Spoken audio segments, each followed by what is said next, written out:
Драги гледачи, гостин во ова наше интервју за емисијата Инфорегион е прилепскиот археолог Душко Темелковски, а повод за овој разговор е издавањето токму на овој водич, што може сега да го видите, на античкото богатство на Прилепско. Господине Темелковски, пред се добре дојдовте во емисијата Инфорегион. Добре ве најдов, поздрав до тебе, до твојата екипа и до гледачите на овие ваши видеоприлози, што е за секоја чест, што вака започнувате на овој начин да информирате во недостиг на локална медиумска куќа, на овој начин е погодок да се информираат граѓаните за разни аспекти во разни сфери на живење во градов на разни луѓе. Еве ние сме таа медиумска куќа која што известува за сите настани во градот. Како што кажаме, повод за овој разговор е токму овој ваш прв водич, што досега се издава во Прилепско за античкото богатство кое што го имаме во овој регион. Па дали може да ни кажете како се роди оваа идеја за издавањето на овој водич и која беше целта на неговото печатење? Така, значи за неколку денови, точно на 1 мај, јас ќе прославам. Ќе обележам 25 години од моја работа како археолог во нашиот во Прилепскиот музеј. И во овие 25 години моја работа, јас имам учествувано на 30 терени, 20 од нив како раководител на теренски истражувања, и тие резултати ги презентирам, што е вообичаена практика не само на археолози во Прилепско, туку на Македонија и во цел свет, на оние стручни симпозиуми, конгреси и преку стручни публикации. Значи, во стил на пишување, каде што отприлика може да не разберат само нашите колеги, значи на тој аспект на пишување. Така да, како конкретно дојде идејата, во контакт, во еден разговор со Кирил Котевски, мора да споменам неговото име, затоа што всушност и тоа е прашањето како дојде, како се роди оваа идеја. Кирил Котевски е собственик на малопродажен објект тука во градот. При една наша средба едноставно ме чепна.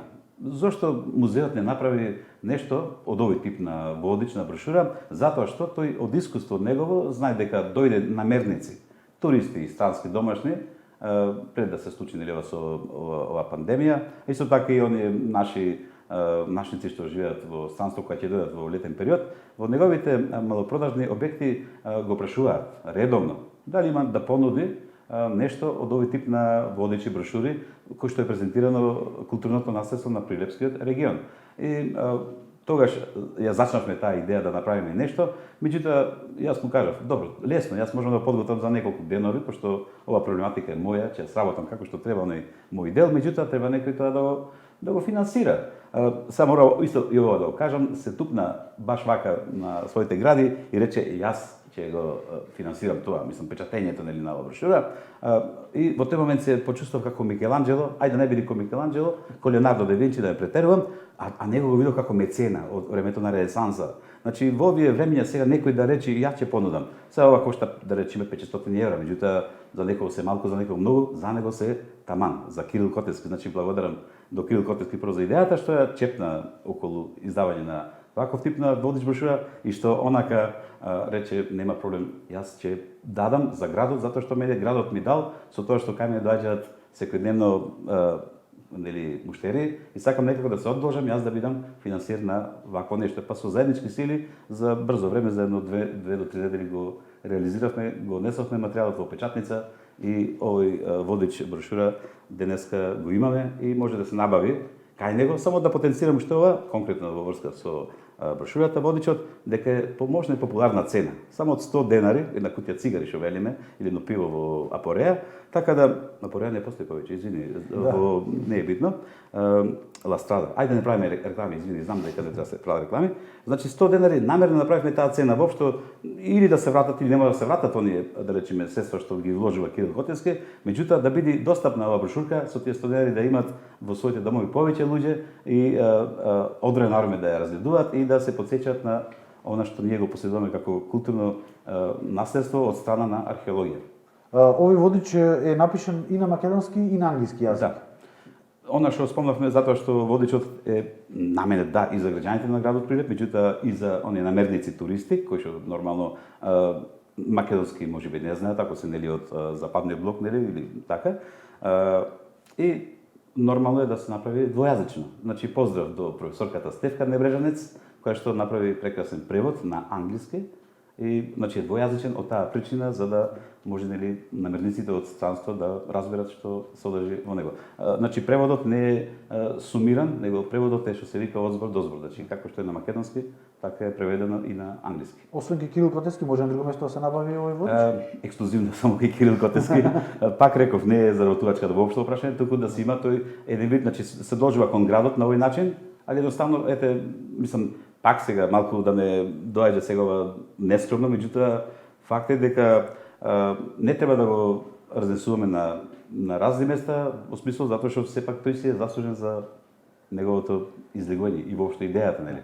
За да ги заинтригираме на некој начин гледачите на овој интервју, дали може да откриеме што се содржи овој водич? Што може да прочитаат во него? Да. Така, значи како што спомнав во ведниот дел кога се представував, она што кажав дека на симпозиуми, конгреси и преку стручна литература во публикации, јас како археолог ги презентирам на оној од стручен аспект и резултатите од моите истражувања на терен на археолошки локалитети. Овдека напротив, сите тие резултати се сумирани на поедноставен начин, стил на пишување, на популарен, значи, за да можат да полесно да разберат читателите, кои што нормално не се археолози.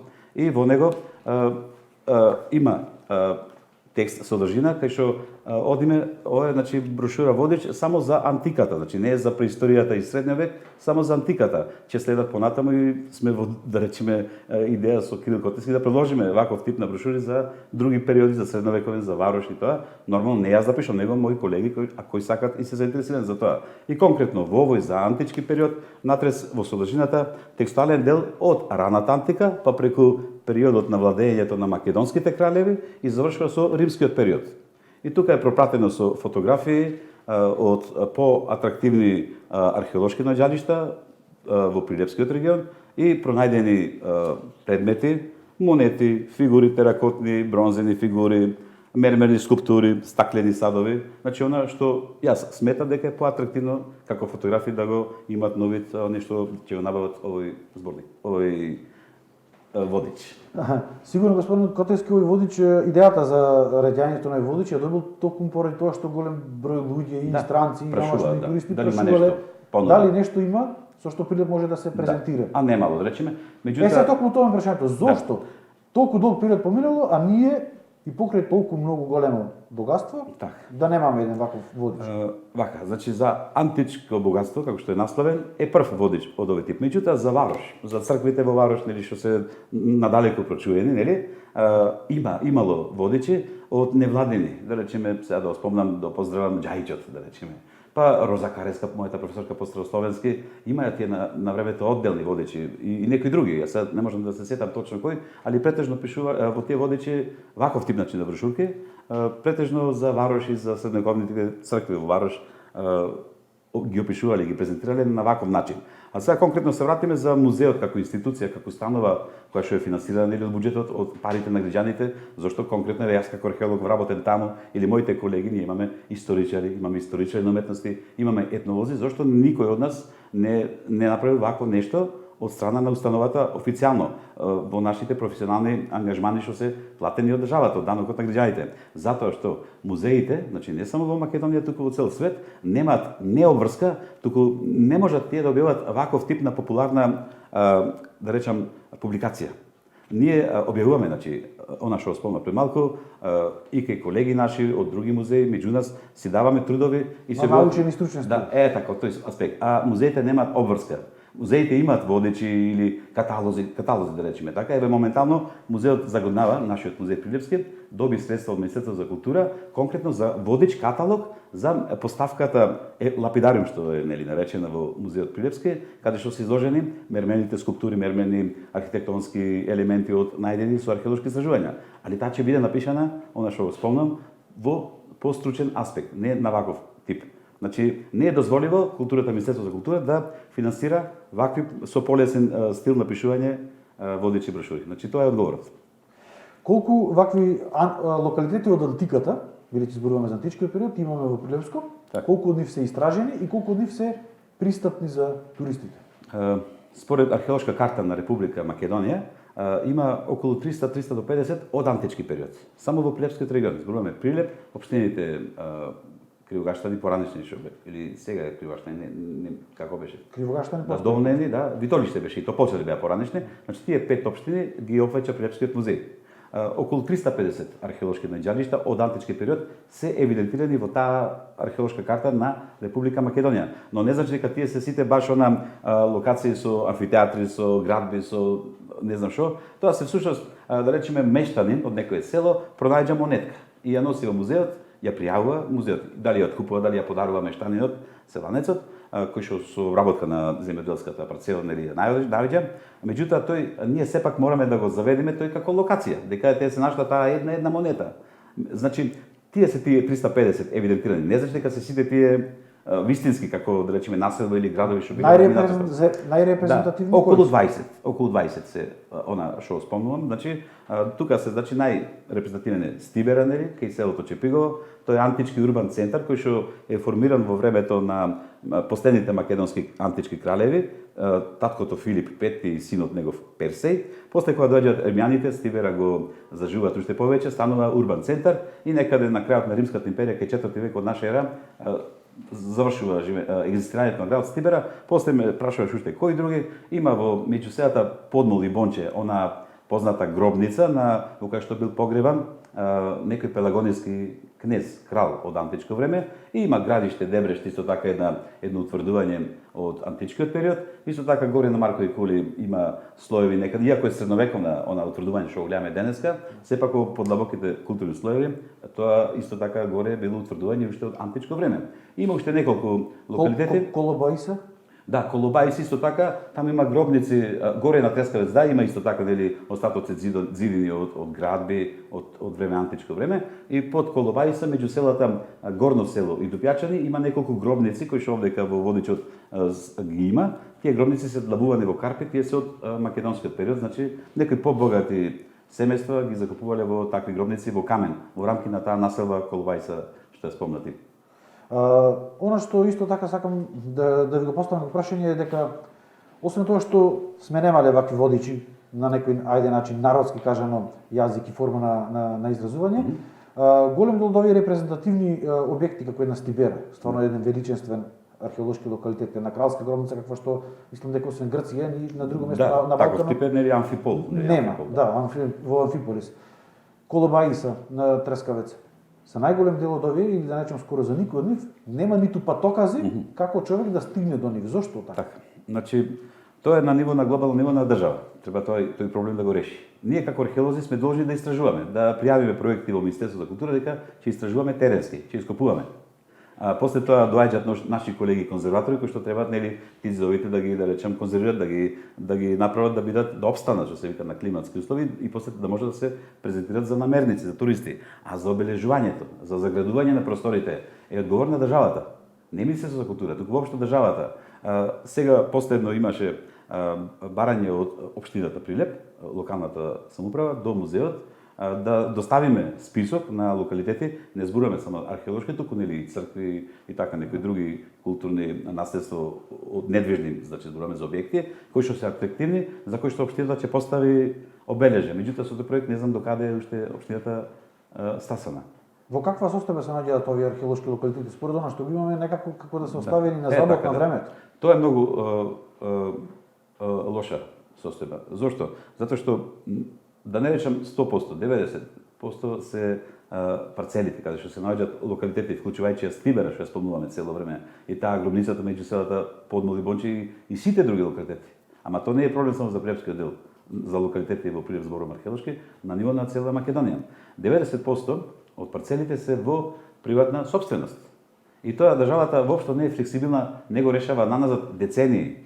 Тој проблем да се направи експроприација, значи да му се даде државно земјиште на мештаните во возврат на она земјиште каде што се наоѓаат археолошките локалитети. Затоа што по закон, дури тие се под приватна сопственост. Ние како археолози, кога јас ќе пријавам во Министерство за култура да копам некаде, конкретно да речеме на Стибера, во селото Чепиго, нели, во близина, си има имател на парцелата приватна. Јас имам добар, да речеме, муабет со народски кажано со сопственикот, се договараме. И тоа ми вели не е проблем, па вклучуваме во екипата и негово дете или тој ако е некој што може да работи на теренот, па се зема нешто дневница, да му се нешто даде, затоа што тој дозволува во неговата парцела да ископуваме. Меѓутоа проблем каде е? Ќе ископаме ние градба 1, 2 години, 3 кампањи, меѓутоа по третата, четврта кампања јас сум принуден и тоа го направив конкретно на Стибера.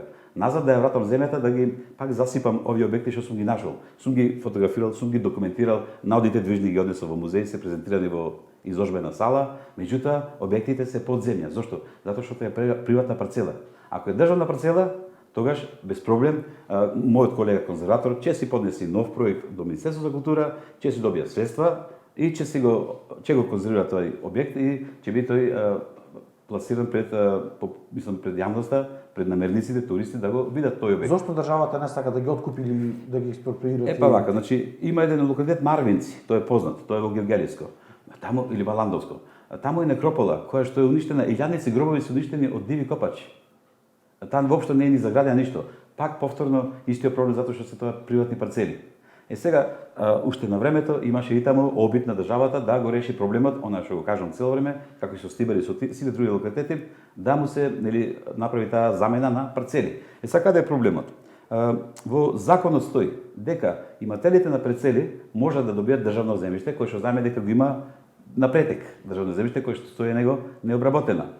Меѓутоа, во законот стои 1:1. Значи, за 1 декар од имотот на мештанинот, кај што е да речеме археолошкиот локалитет, да добија како замена од државно земјиште само 1 декар. А јас да сум држава, да мене некој да ме прашува, јас би му дал на мештаните и 2:1, и 3:1, зошто да не? Кога така стои земјиштето необработено, имаме ние сведоци сме дека земјишта не само во Пелагонија, воопшто кај што има нели обработливи површини во Македонија, дадени се на лажни концесионери, манипуланти кои што во наводници садат тикви, ќе пријават дека насадиле толку и толку хектари на државно земјиште тикви и се земат само субвенција. Тиквите никој не ги продал, не ги обрал, или буквално ги обравме тиквите, постанал како беше тоа. Значи конкретно, јас би дал и 3:1 на мештаните. Тие не се задоволни само 1:1, затоа што тие се свесни дека тука лежи културно наследство, не дека си тие себични кон државата. Меѓутоа, зошто па кога веќе тие, значи самите селани се ревортирани од Чепигово конкретно селото, тие гледаат дека околу нивните ниви дошол некој од град што буквално не знае што е бразда меѓу нивите. Не сваќате, да? Што не разликува трактор од мотокултиватор, а зел субвенција толку хектари и ги насадил тие тикви, лажни. И се зел субвенција од 1000 евра. Ако бидеме реални дека е така, и сега тие мештани во целото Чепиго тоа го знаат и затоа едноставно тие побараја, дојде Министерството за култура, градоначалникот поранешниот Маријан во Стибер пред 4-5 години, која беше другата нели власт и рекоа да го решиме веќе еднаш овој проблем за Стибера, ова што го кажуваме цело време и решението беше тоа. Меѓутоа мештаните дојдеа со 1:1 не се согласуваат. Велат барем 2:1 дајте. Зошто нема флексибилност од државата? 2:1, 3:1. Знаете што? Сепак вериме законот си е закон. Политичарот си оди, да речеме претседателот ќе се замени од државата, да речеме така. Ама она што е во службата негова, ако некој дај документ, некој ќе го сноси последицата, тој ќе го дал документот службеникот, така? Значи конкретно треба политичарите да се издигнат и да направат во амандмански расправи да дополнат во закони дека за вакви случаи, ако има интерес, значи не зборуваме за сите тие што ги спомнав 350 локации археолошки, така? Оние топ 10-15 локации кои што има проблем и сега не можеме ние Стибера да истражуваме цела. Тој бил огромен град од 20.000 жители во тоа време, кој сега да е мегаполис од 500.000 во денешно време. Меѓутоа доволно ние како археолози, стручни, не мора само јас туку и од Министерството за култура, да определиме одреден опсег на парцели. Не мора државата да се раздава за многу парцели, иако како што спомнав има премногу парцели во државна собственост за замена со мештаните. Али да направиме еден план, толку и толку парцели за овој наш живот од 50 години век што имаме ние, да направиме нешто за државата, да го заградиме локалитетот, да ги пак откопаме оние нели објекти јас што ги затрупав, да ги сите како што треба конзервираме, реконструираме, да го заградиме, да го обележиме Стибер, да не да носи пари, него да имаме што да понудиме, а не само Стибер имаме овдека со фотографии, таму на лице место гледаме вегетација, корови, кај што ги нагризуваат тие ѕидовите што претходно останале, што сега се државно земјиште, во меѓувреме преминале во државно земјиште, за неколку објекти зборувам поранешни. Исто да се случи и со кралската гробница. Зошто во Момчил? И таа е во приватна собственост. Веруваш или не? Значи тоа кога се местата во Отоманската империја, кога семејствата во селата си ги земале, ова ќе биде мое, ова ќе биде од семејствата, да речеме така, тогаш таа гробница не била откриена.